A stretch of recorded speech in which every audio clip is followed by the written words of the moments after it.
Greetings and welcome to another of our monthly Q&A sessions with Jim McCarty. My name is Jonathan Tong and I'm facilitator for the Seattle Law of One study group. We can be found in the list of study groups shown on the LNL Research website shown on your screen. We do also have a Facebook group and we do meet on Zoom twice a week, Tuesdays from 3 to 5 p.m. Pacific time, Saturdays 8 to 10 a.m. Pacific time. You don't have to live in Seattle or anywhere near Seattle to join our Facebook group or our Zoom sessions. Anyone who's interested and available is welcome to join.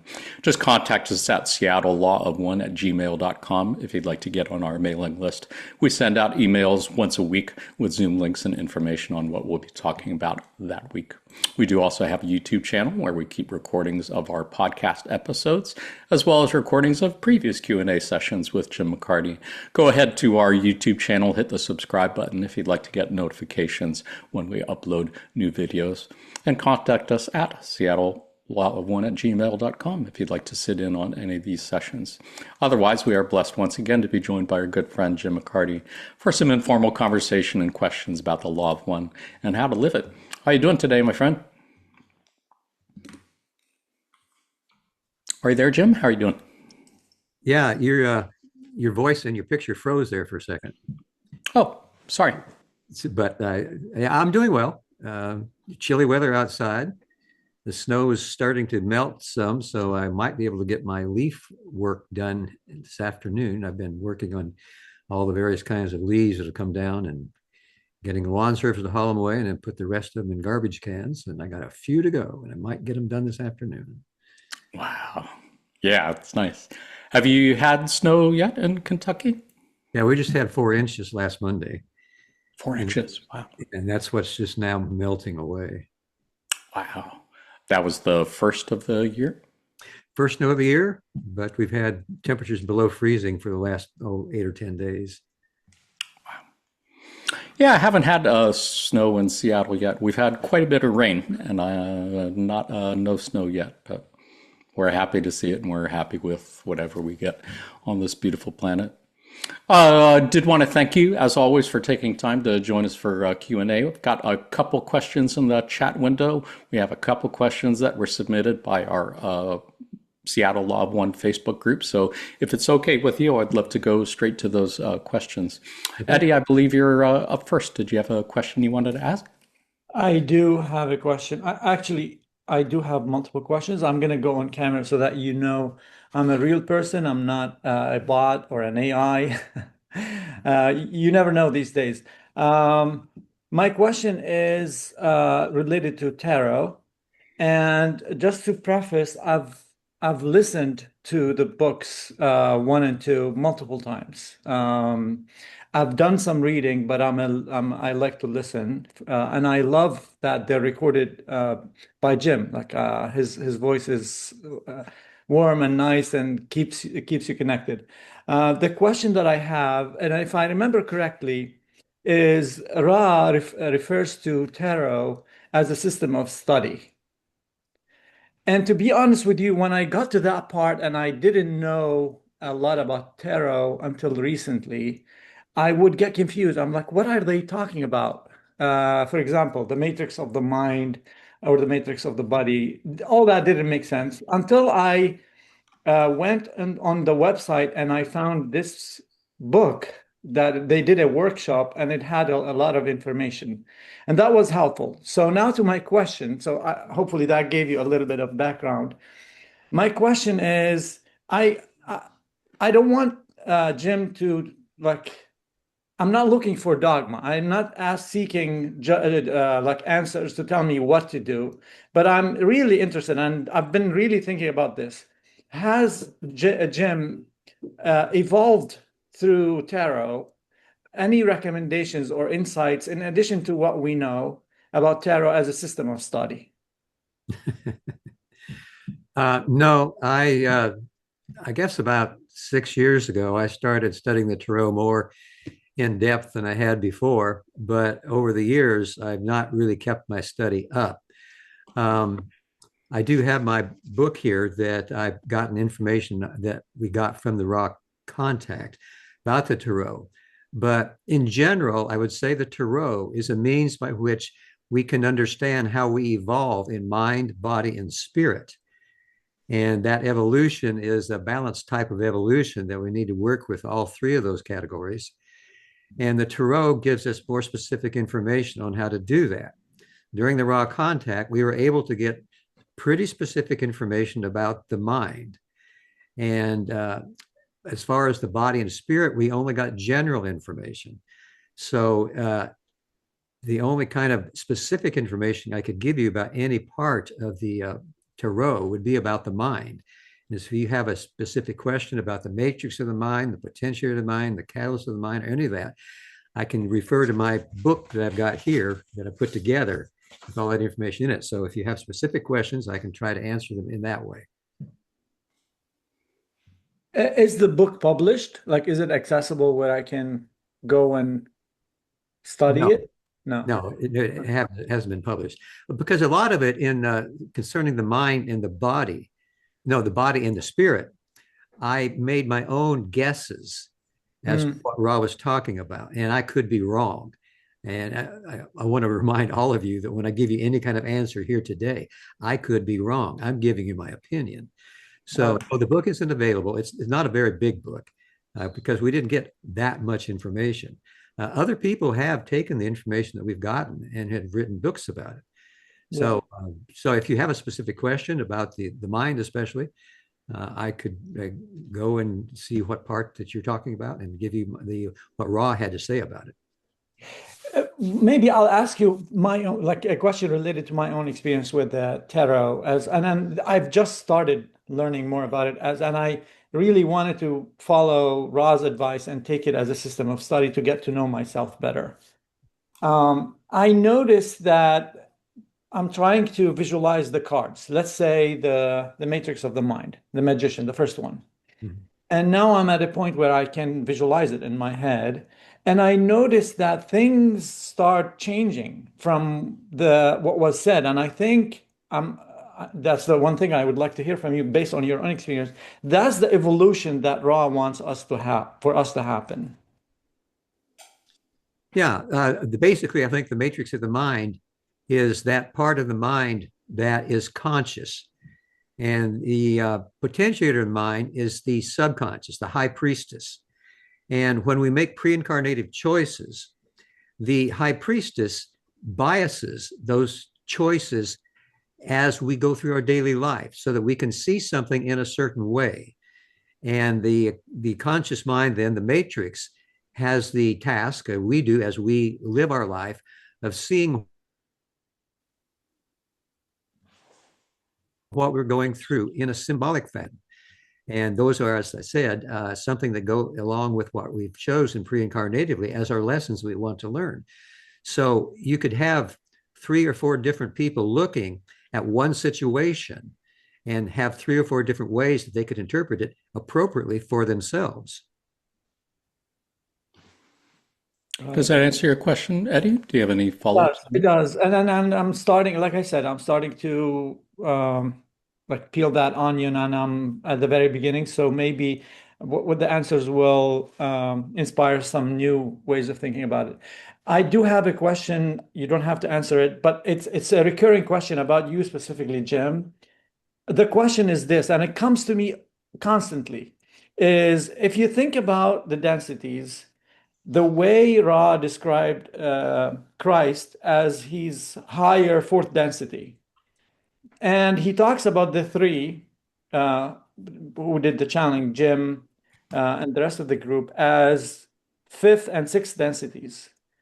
So if I have to guess, let's say, and I'm not pinning anyone in a spot, but I'm explaining my thought. Let's say Jim is 5th. He could be 6th. That means that he's higher in density than Jesus, right? So I feel blessed to have him, and I wish I could meet him in person. I just wanted to say that. And then, so the question... It is a fascinating thing to contemplate, for sure. It is. And the question is, how does Jim feel about that? How do I feel about Jesus being 4th density? You could technically be higher density than him. Oh, well, I think I probably am, but I don't think I could ever do what Jesus has done in his incarnation. He went beyond 4th density for sure. I've had my own personal experience with Jesus where on August 31st, 2015,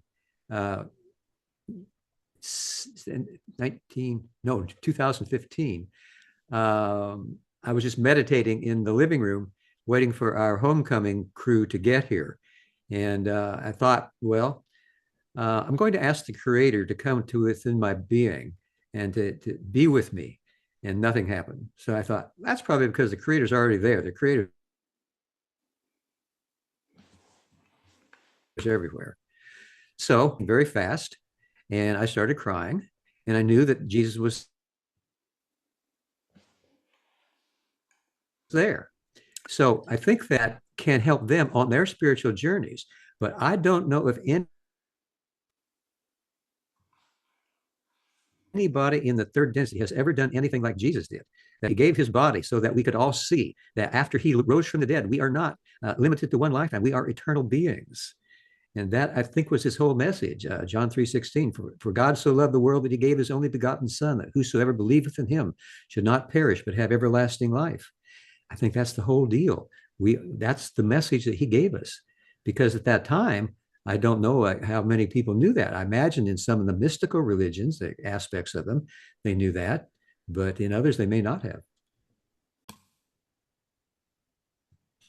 Jim, I think your audio went out a couple times during your story. So, am I remembering correctly that you were saying that before the homecoming, you had invited God to be in your heart, but then you realized that God was already there, which is why you weren't feeling any different. But then you invited Jesus into your heart because you knew that Carla was so devoted, and then you did feel Jesus in your heart, and it was a very emotional moment for you. It was. It was. My heart started beating very fast, and I started crying. But there were tears of joy and amazement. So beautiful.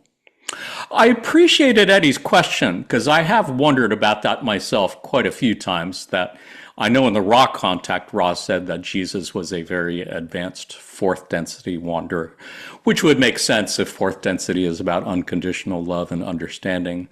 But they have also said that most of the wanderers on Earth at this time are from fifth or sixth density, which, as Ra pointed out, would suggest that they outrank Jesus. And I just find that really hard to believe. Do you think it's possible that maybe at that time, maybe Carla had some self-consciousness about maybe elevating Jesus to too high a place and so said fourth density, but that in reality, Jesus could be at a much higher density than fourth? Carla did not speak any part of the raw contact. For her, the raw contact was going to sleep and waking up. Oh, that's She right. was with Ra in the fifth density of the inner planes, and Ra was using her body to make responses. She didn't inflict, cause anything on the contact. But she, Yeah. of course, from the age of 2, for the rest of her life, she was a disciple of Jesus. Yeah. Isn't that funny though? Funny in a weird way how Jesus could be fourth density and how you and Carla and Don could be from fifth or sixth density. Yeah, it blows my mind. I mean, I can't imagine another fourth density. I don't know, maybe some other great souls throughout time. I don't know what Buddha was, or Lao Tzu, or I have no idea. But for a late fourth density being to do what Jesus did Yeah. is hard to imagine. Just one of many, many, many mysteries which we will probably not figure out on this side of the veil. Thanks for sharing, and thanks again, Eddie, for your questions. Elaine, did you have a follow up? Yeah, Yeah. one thing Oh, before I want to acknowledge that don't underestimate the work that this team has done, Jim Sure. and Carl. Like it's for me, it changed my life and Don, right? So I think you've enhanced humanity and took us to the next level. That's how it feels to me. mm. Point well taken. Thank you. Elaine, did you have a follow up? Yeah. So, okay, do fourth density. Oh, hi, Jim. No, Elaine, good to see Yay, thanks you. for being here today. Um, do fourth density beings have a higher self? And if so, then Jesus has a higher self. Right. But do fourth density entities have a higher self, or is it only third density? No, we keep the higher self as we move through the densities. Our higher self is supposedly at the mid sixth density level, where Right. where the concept of polarization is no longer used. It's only used through the middle of the sixth density, and then from that point on, polarization of positive and negative has no play in the evolution of the spirit. Okay, so is it possible that the higher self of Jesus is what we think of, talk of, hear about as the Holy Spirit, the higher self of Jesus? I'm just curious about that. You know, Well, that could well be. I mean, as you know from the challenge from the Holy Spirit that Carla did, now and then they are talking about actually the Spirit of Jesus, hmm, and so it might be. I think what they said that our our our self and our higher self and the mind body spirit complex totality in the seventh density are all the same being at various levels of our advancement in spirituality. hmm, okay. Thank you. It's a Thank great you. question, Elaine. So to clarify, Jim, if are you saying that since the higher self is the future self at mid sixth density, that fourth, fifth, and early sixth density entities all have higher selves? Right. Am I? Yeah. And that Jesus had a higher self also, which could have been the Holy Spirit. That's Well, great. I'm going to go meditate on all of that for a couple hours and get back to but it. as Elaine mentioned, he may well have contacted that higher self and maybe throughout his life channeled. I think from time to time, he was the creator. He was the father, the creator, the one who made it all out of itself.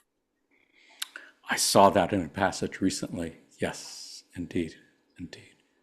Yeah. So cool to contemplate. I just love it. For sure. Thank you. Thank you. Let's see, John, I believe you have been waiting very patiently to ask a question. We'd like to unmute your mic and ask. Yes. Can you hear me? Yeah. Hi, Jim. Good to see Hi, you all. John. Good to hear you and see you. Thank you. Thank you. Well, I have a question about time space, especially in meditation and bridging space time to time space. I've been trying that lately in the last few months in meditation, focusing on just with will alone, connecting with the through the tesseract. I got the idea from the law of one to time space, and it has a pretty profound effect. Well, I've done some key tests with it. It's very powerful. But I want to know, like, how would you compare that to?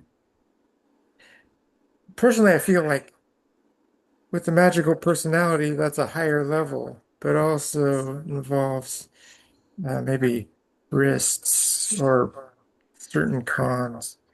And I don't have it. What's your question, John? I'm not sure if I Okay, got the question. yeah, that's the question is. How do you view connection with time, space, and like long-term meditation? I just don't feel like holding the personality, the magical personality through a long meditation. I do for, short periods of time sometimes, but I do the other connection with just will alone.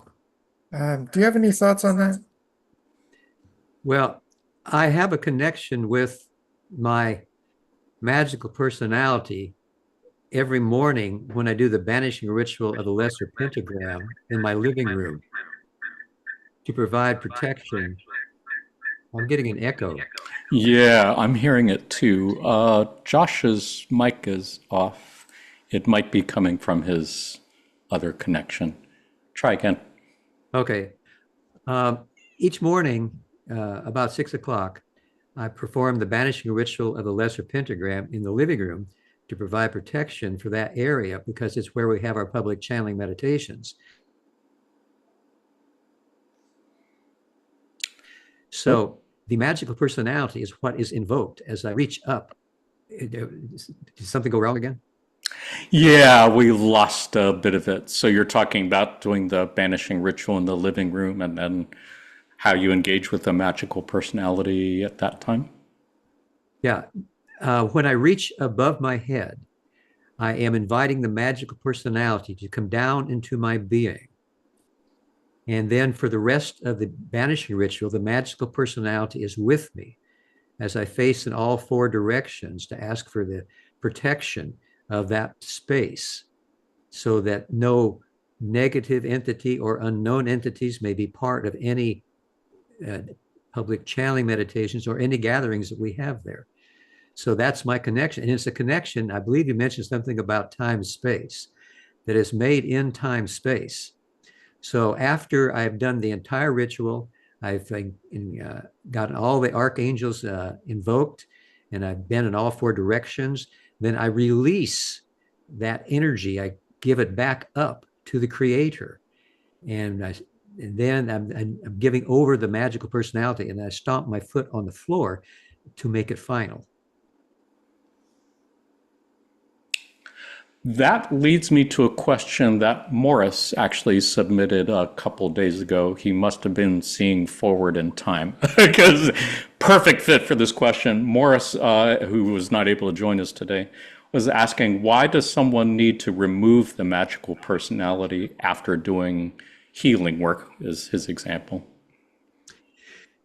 Because whatever you do with the magical personality, I'm getting the echo again. Go ahead. Whatever you do in your life with the magical personality, if you happen to make a misstep, it creates an opening that can be enlarged and create difficulties if you have gotten angry at somebody or angry at yourself. We asked Ra during the contact if we could keep the magical personality. They said, well, if you think that you can maintain that type of determination and purity of your being, it's okay. But if you're not absolutely sure that you can do that, you should release it. And especially Carla, the instrument, needs to release hers. Lost you Because again, we Jim. always, okay, can you hear me now? Yeah, Ross said that Carla in particular needed to do that because. I've just gotten, okay, everything's frozen. I just got a note that my internet connection was unstable. And I don't know what to do about that. That's happened to me too, and I don't think there's anything you can do about it if you're using the usual setup. So, we'll just deal with it and as we go. You were saying Carla in particular, it was important that she released the magical personality when done because why? We used the living room as a place to begin our meditation and then do the banishing ritual of the lesser pentagram in the living room. So we were invoking the magical personality, all of us. But Ross said that we should all, especially Carla, release it unless we were sure that we could be pure in our thoughts and our activities afterwards. So we always released it. Nice. Because keeping it open would leave yourself vulnerable to negative effects? Only if we did something that was negative. Yeah. Now, it wouldn't be real likely that we would, but why take the chance? Yeah. We were just neophytes. Yes, indeed. Thank you so much. John, did you have a follow-up question? Go ahead, unmute your mic again. And you might have to mute it because I think we're getting some echo from your two connections. Okay, can you hear me? Yeah. Okay, yeah, my question is, after the taking off the personality, magical personality, do you then, during your regular meditation, attempt to connect with time space just through pure will, or do you do something else? I think that all meditations take place in time space so that you can feel the presence of the what Ra called the still small voice of the creator. That meditation is a way of feeling that connection. And once you come out of the meditation, you're back into space time and hopefully can see the world around you as something that has been enhanced by that contact that may not have been in words. It may just have been in vibrations, in feelings, in thoughts too deep for words.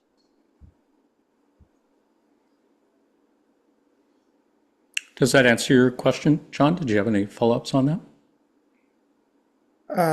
No, that answers my question. Thank you very much. Thank you. Good to see you. Questions. Thank you. I believe Neely has a question, and if anyone else in the Zoom meeting has a question, feel free to put it in the chat window. Neely, you want to go ahead? Yes, thank you, Jonathan. Hey, Jim. Hey, Neely, good to see you. I like your Good to see outfit. you too. Yeah, thank you. Your little Scott Spine says hi. Oh, nice. He's probably thriving, right? Well, yes, we've had sub freezing temperatures, so he's right behind me here. Oh, nice. Okay, that's a good place to be in your living room. I would like to ask a question that was asked this morning by a member of the Israeli Law of One community, if that's okay. Sure. The question is regarding life lessons and catalyst, I guess. So I'm going to read it. How do you deal with difficult lessons? Based on the knowledge I have gained from the Law of One, I know that I am supposedly responsible for this lesson or that my soul chose to go through it. Yet the lesson can be difficult, and then I feel anger toward that choice within myself or a feeling that it was forced upon me. Another point is the notion that the lesson is because of something I did or perhaps a mistake I made along the way. So I guess we are asking for your advice on how to treat difficult life lessons. Well, third density is for the purpose of learning lessons by using catalyst. Catalyst of change from where we are to where we want to be is frequently painful. And when we go through something like anger or hatred or injury, I think the best thing that Ross suggested was to use our meditation to relive that experience and make it even bigger than it was in reality. And then for just an instant, see the opposite. If there's anger, see love. And let it get just as big as the anger was. And then accept ourselves for having both of those ways, for knowing ourselves, for helping the Creator to know itself. Because we want to become, we need to accept ourselves with everything that happens. And when we can do that, then we can process that catalyst and move forward as another portion of the Creator, another facet of the gem. Any follow-ups on that, Neely? No, that was beautiful. Thank you. I'm going to send this person. It was a really good answer. Thank you. Thank you. Nice.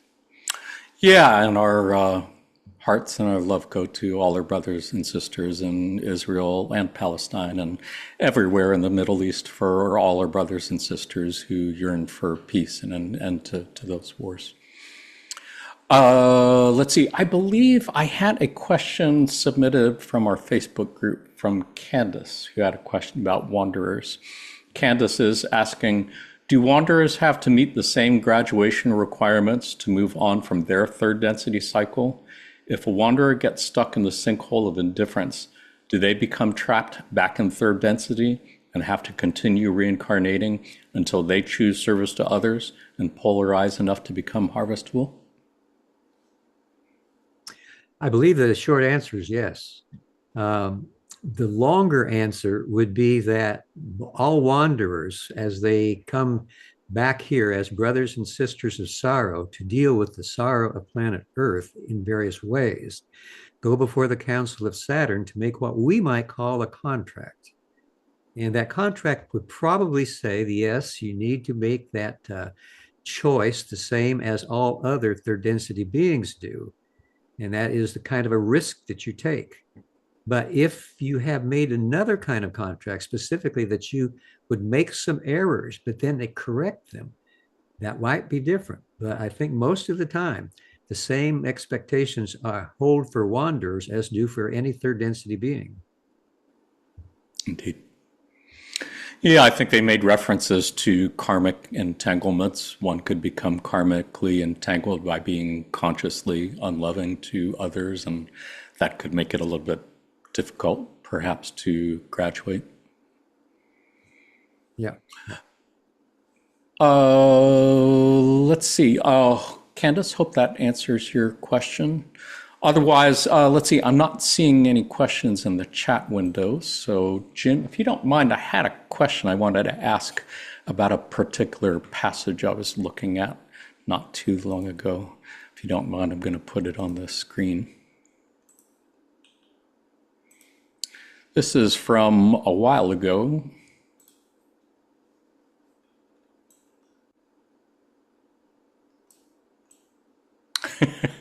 This was from, I didn't put the date on it. It was from February 10th, 2008. And a person named Jim asked the question, we're wondering just exactly what are we doing here? It seems to many people who have awakened that we're just trying to get out of a bad situation, get out of a prison, go someplace else. Isn't there something more that we're doing here in this third density than just trying to escape? Quo. We are those of Quo and are aware of your query, my brother. It is very humorous to us that you would describe the planet of your choice as a prison, because each and every one of you in this room, and each and every person upon your planet that is alive at this time, fought tooth and nail, as it were, to get into line to have a body and come here at this time. When one is not within the incredibly intense atmosphere of planet Earth in extremely late third density, it looks like the best party in town. There is a unique opportunity that you have here in third density to make rapid changes in your balance between love, wisdom, and power. And so many, many wanderers have come here with the desire to serve the planet, secondary to their desire to alter the balance within their own deeper natures. First question, just out of curiosity, do you remember, was this you? Were you the Jim who was asking the question in this case? Yeah, but I don't, yeah. Yeah.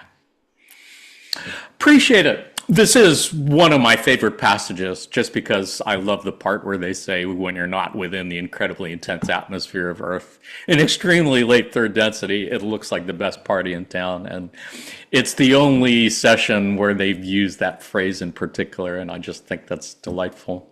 I did want to ask a follow-up question because this particular passage came from a session that was part of channeling intensives, that apparently workshops that Carla led on channeling back in 2008 and 2009. Can you tell us, our viewers, a little bit about that? Do you remember much of those channeling intensive weekends? Because it looked like there were quite a few of them over that course of 2008, 2009. Any good stories from there? Anything that you remember about it? Well, Carla wanted to help people that felt that it was their calling to become a channel to do that. And so she had a certain protocol that she used that she taught all of us. And the basics were that you needed, just like a musical instrument playing in a symphony, you need to tune yourself so that you're at your highest and best. So you needed to find something within your life pattern that you felt so strongly about that you would gladly live it, and if necessary, you'd gladly die for it. So that was part of the tuning. That was actually the tuning that you used to get yourself into a better frame of mind. And then once you were in the channeling room and doing the channeling, you needed to challenge whatever entity wanted to speak through you in the name of whatever it was you chose, that which you would live for and die for. And Carla chose Jesus Christ. And later on, I did the same. In the beginning, I used Christ consciousness. So she would challenge 3 times to be sure that whatever source, Hatan, Latwi, Oxal, Talon, Manka, whatever source wanted to channel through her would have to say, yes, I come in that name, because no one would lie to Jesus. So that was basically the way that everyone was taught the 2 main principles: to tune yourself and then be able to use that tuning to challenge any entity every time before you channel them. Super important, no doubt. I guess I have a question about the challenging part. When you or when Carla channel in the name of Jesus, does it mean that you are challenging a entity who wants to speak through you to acknowledge that Jesus is Lord?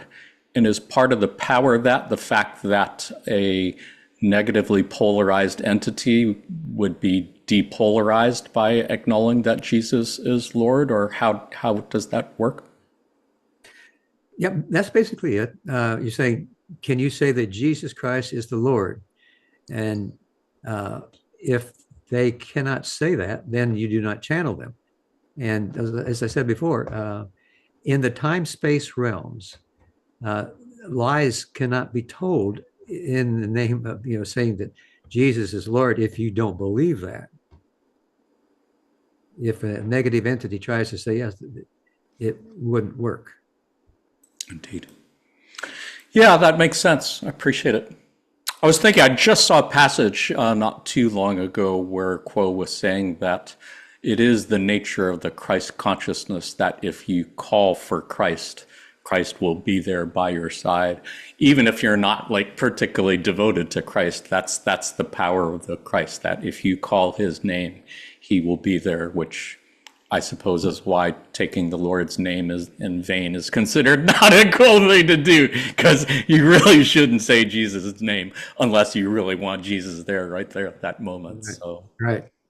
yeah. Yeah, no, appreciate that. Thank you for sharing. Louis, I know your hand was up for a while. Did you want to ask a follow-up question on this subject, or were you going to ask about something different? Good morning, Jonathan. Good morning, everyone. Good morning, Jim. I could ask a follow-up question on this subject as well, but my primary question was different. I put it in the chat. I think I dropped it in the chat. Yeah. If you don't mind, let's hold off a little bit on that one, because I think Eddie was going to ask a follow-up question on this subject. But if you have a follow-up also, go for it. Okay. Well, good morning, Jim. Thanks again for being here. I'm reading a book called the Oahspe, and I learned of the Oahspe in the one of the books. I forgot the name of the book. Anyways, and it talks in the Oahspe, it talks about like a hierarchical form in the Etherean, like the different layers or levels of existence outside of our density, outside of our planet. And in the book, it makes these terms, God, Lord, angels, all seem like ranks within heaven, like to say that there's multiples. And I learned of this book through like L&L research, through the book. I forgot the name of the book just now, just fell out of my head. Do you remember the book Oahspe? And if so, like where was it approved reading by the contact at that time? I do remember the book of Oahspe. I have not read the book, but it was approved by everybody that I know of at L&L Research and all these sources we've channeled over the years. Okay. Yeah.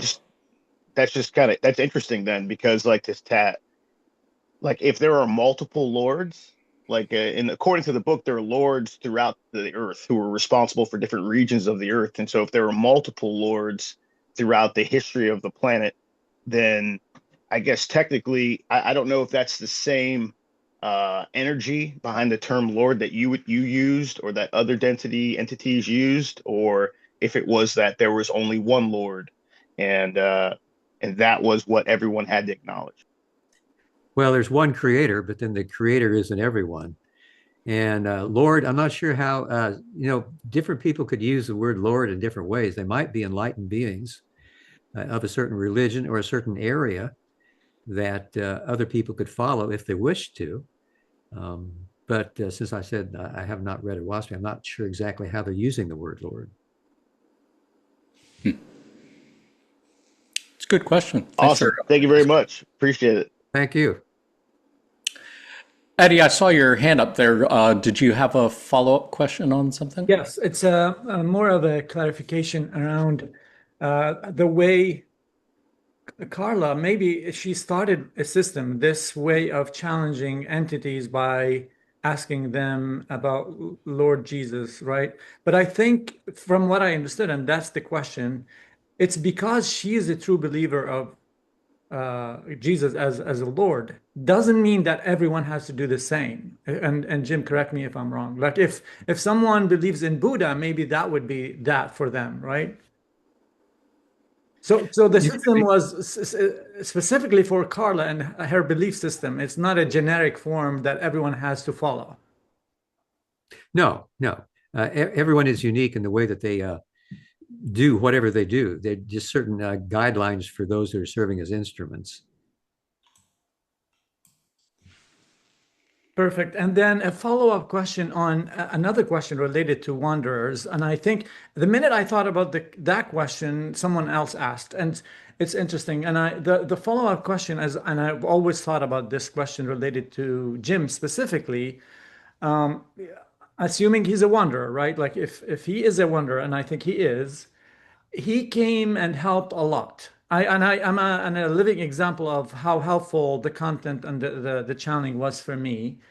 My question to Jim is, he also had to work on a challenge like anger. It's mentioned in the book, right? Like he had to deal with anger. But if he's that elevated, why did he go through that lesson or catalyst?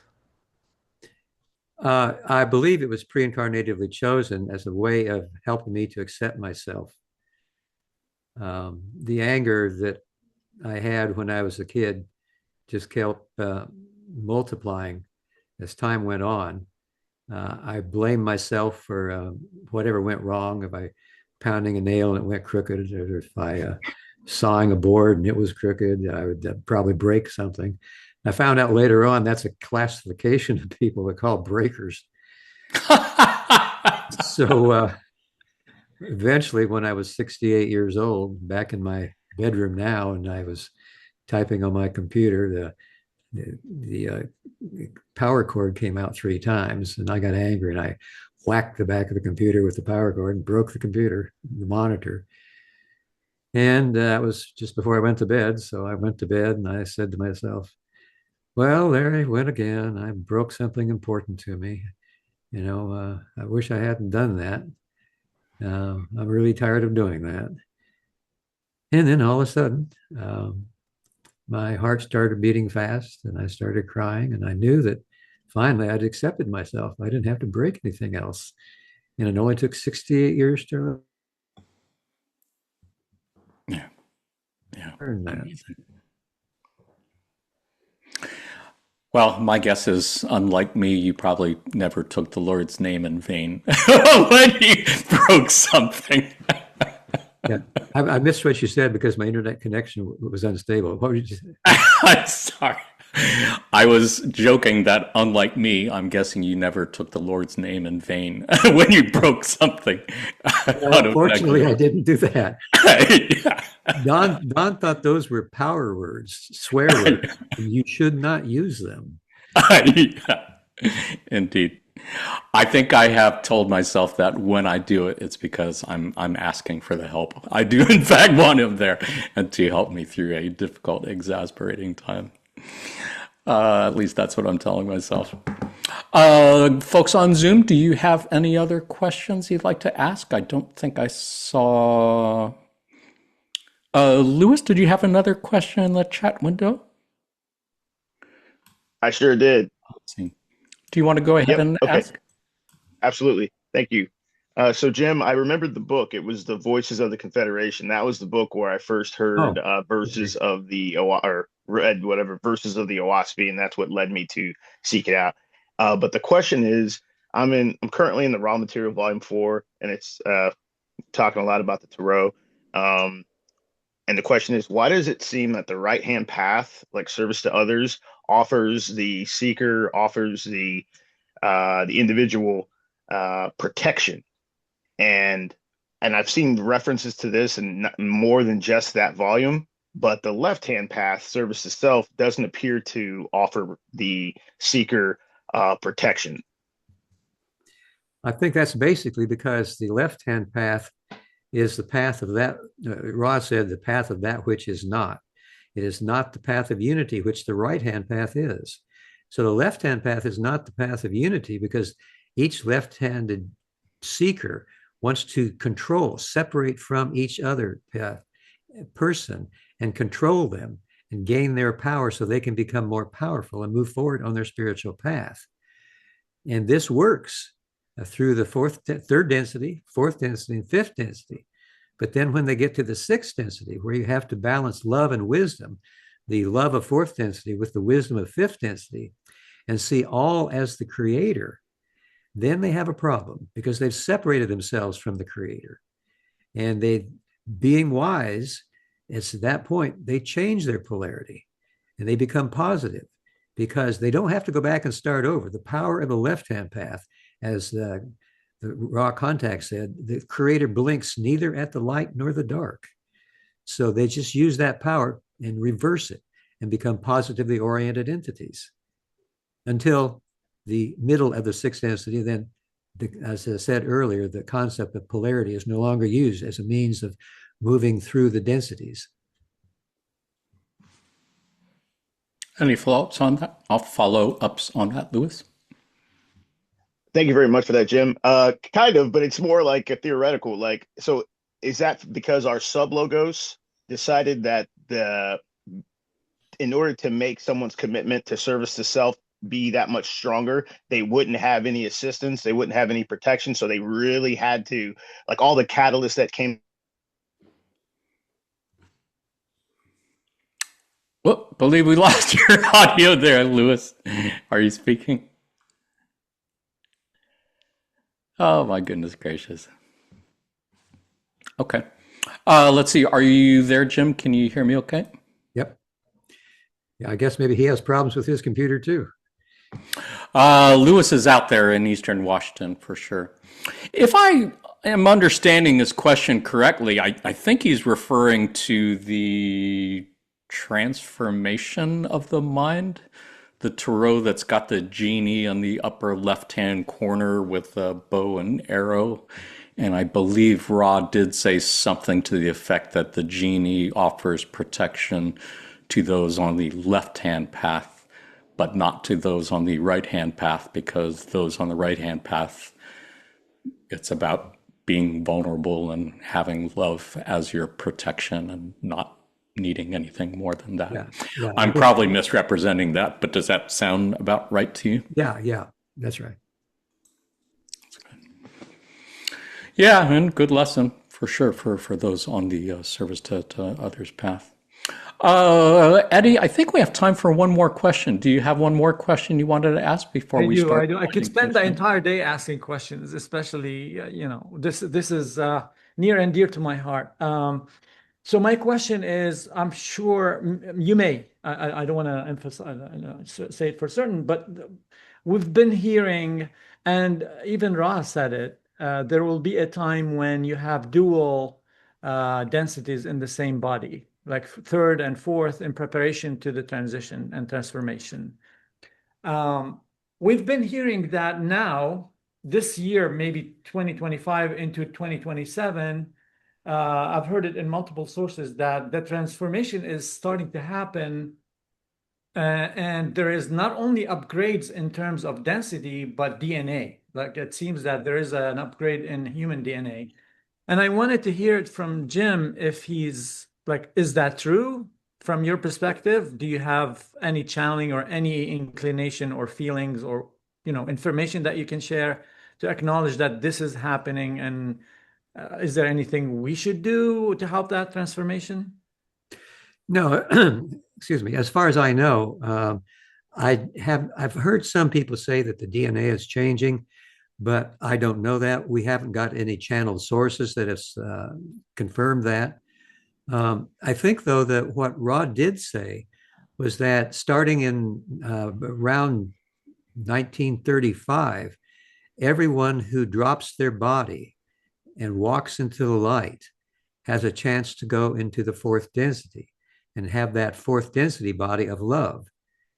And if that light grows too bright before you get there, then you need to come back either probably to another third density planet, because this one's third density will be unactivated until, I guess, the end of the density that Ross said was 100 to 700 years from now.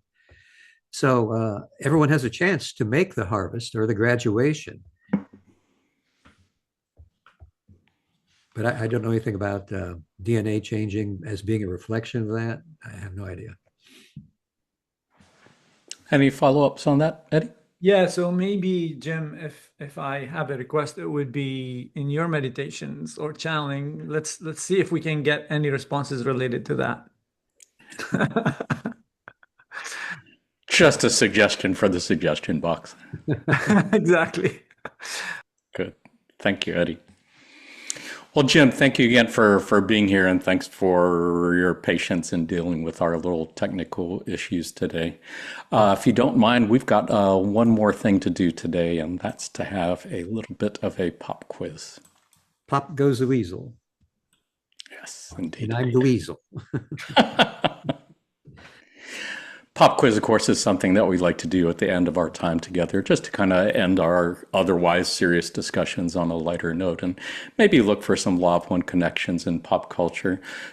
Since we are recording this in December 2025, it seems only fitting that we would have a pop quiz on that fourth density wanderer that we have spoken of so many times already today, and particularly his birth.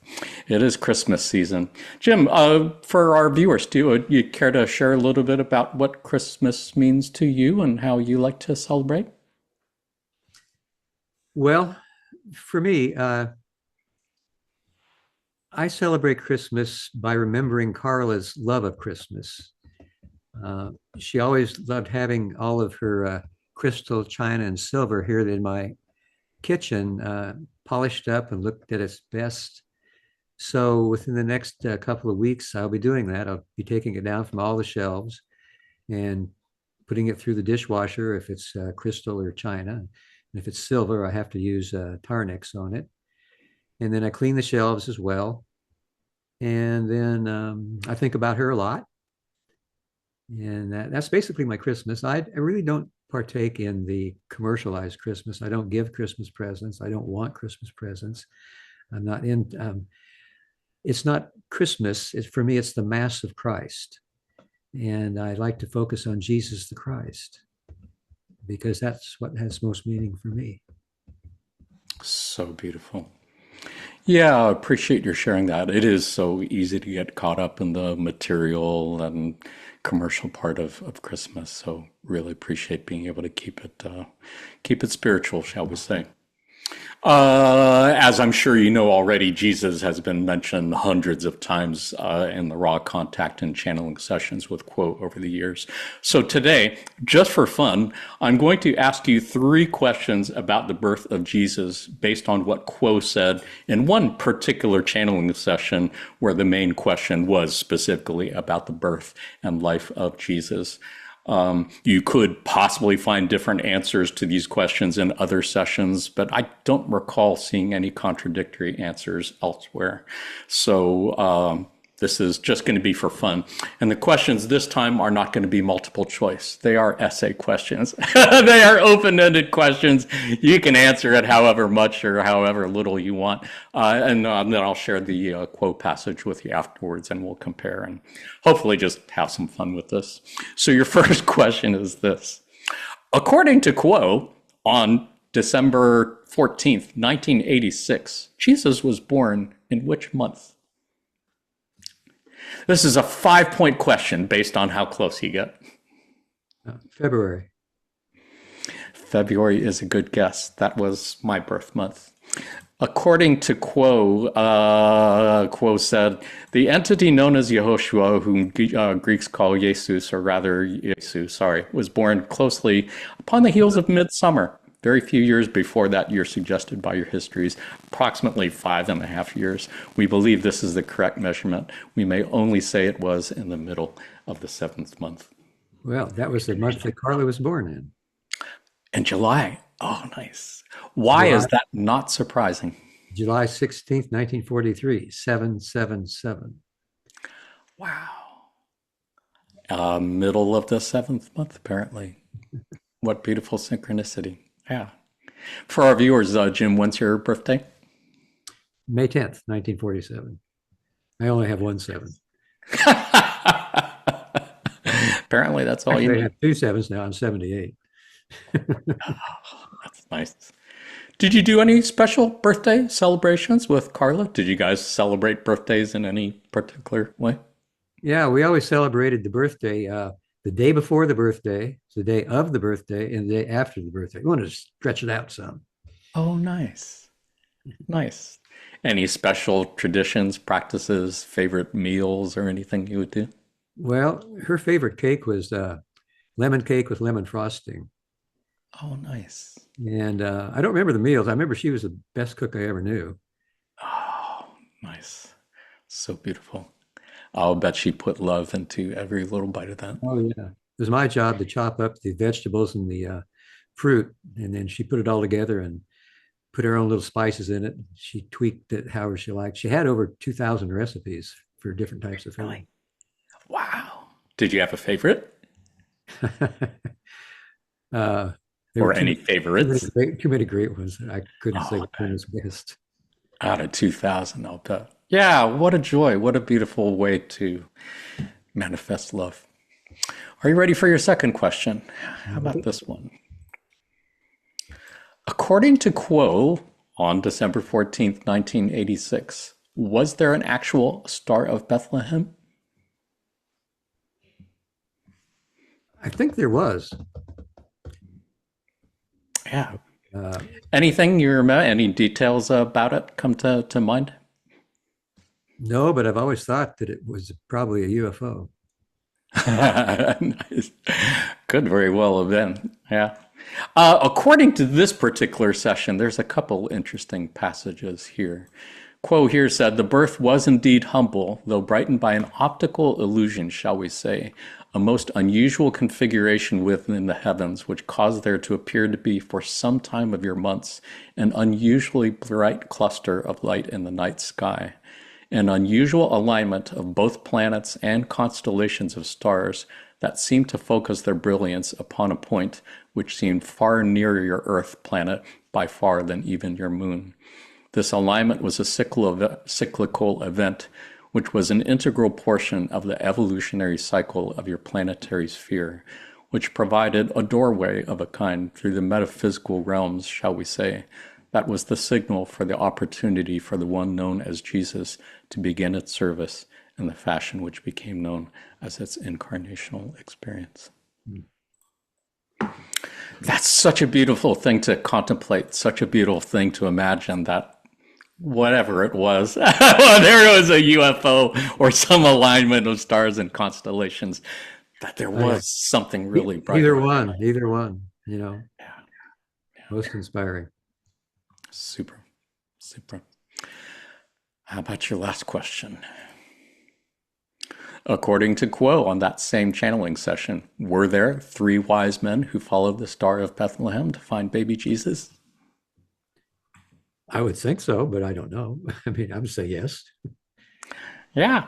Indeed, indeed. I think you're batting 3 for 3 here. First time I hit 1,000 in a long time. That's good. Uh, yeah, indeed. Quo said the combination of the Christ with a serviceable life channel was powerful, and many psychic events occurred before and after the event as well as at the time of it. Astrologer kings did indeed journey following the star. However, the arrival was approximately a year and a half later. That indeed is a spiritual adventure you would do well to ponder as you approach your own stable, looking for the newborn, guided by hope, the brightest star of your being. You're born again each new day.